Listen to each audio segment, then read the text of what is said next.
নতুন গল্প শুনছি যে এবার বলে ভোট গণনা করতে অনেক বেশি সময় লাগবে। যদি কেউ ভোট গণনা করতে দেরি হবে, এই উসিলা দিয়ে যদি কেউ কোনো সুযোগ নিতে চায়, প্রিয় ভাই বোনেরা, আপনাদেরকে তা প্রতিরোধ করতে হবে। পারবেন ইনশাআল্লাহ। এই নির্বাচনকে শুধু নির্বাচন দেখলে হবে না, এই নির্বাচনকে দেখতে হবে রাইট এবং রঙের দিন হিসাবে, দেশপ্রেমিক এবং দেশ বিরোধীদের দিন হিসাবে।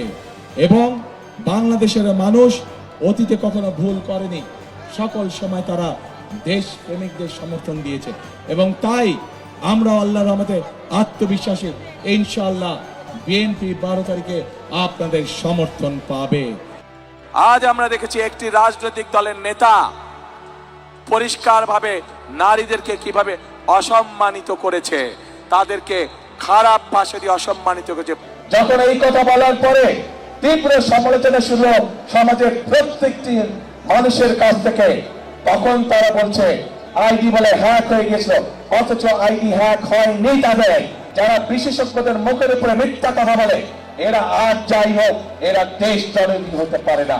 এরা আর যাই হোক, এরা কখনো মানুষের দরদি হতে পারে না।